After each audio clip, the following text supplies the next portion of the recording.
My name is Maria Gonzalez, and the first topic we are going to talk about today is how cultural diversity in schools affects the organizational relationships.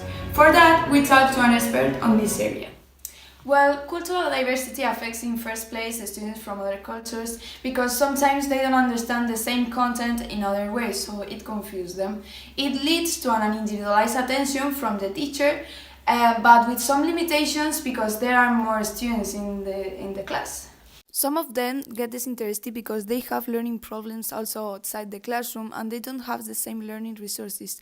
As teachers, we have to make sure that we are being respectful with their beliefs and values and to care about them to develop a learning relationship and a good learning environment in class. Cultural diversity can affect the classroom environment too, since there are some students that just for being different are excluded. And here also is where the opinions of the students emerge. However, some studies show that students work better in a diverse environment, being conscious of other backgrounds working next to them. Now, we are going to connect with our reporter and the principal of the Study Style School. The 5 main points of my program relating to grouping consist in first place in dividing into groups of 4 to 8 the students. This way they can improve their skill of collaborating with others since they have to interact between them for doing the tasks. Teachers take into account the students' needs because this motivates them. They see that you care for them and this increases their productivity. Another point is to promote values in every group like the respect for diversity or the teamwork where they have to work equally and with effort. Finally, it's very important to create a good atmosphere in class. If they feel like a family, they will also respect each other. So it's clear that the participative leadership is my choice. So thank you, and we return the connection. Thank you, Caroline. Now let's move on. We are going to talk with one of the teachers of the school Santa Maria de la Paz in Murcia. In Santa Maria de la Paz school, we've got a director and head of studies. We've got secondary school, primary school, and pre-primary school.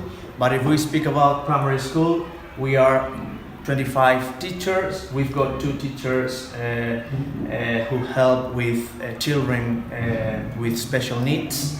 And in primary school, there are 18 different classes from year 1 to year 6, divided in 3 different levels, A, B, and C.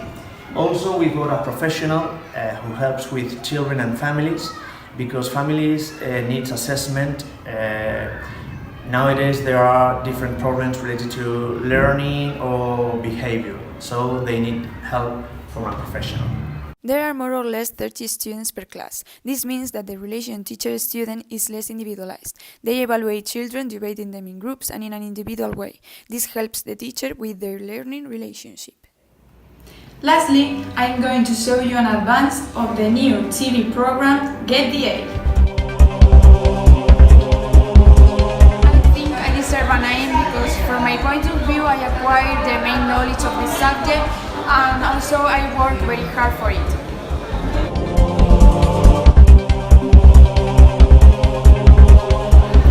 The most important idea for me are both cultural and learning relationships between the student and the teacher because as future teachers I think it's very important to take this into account.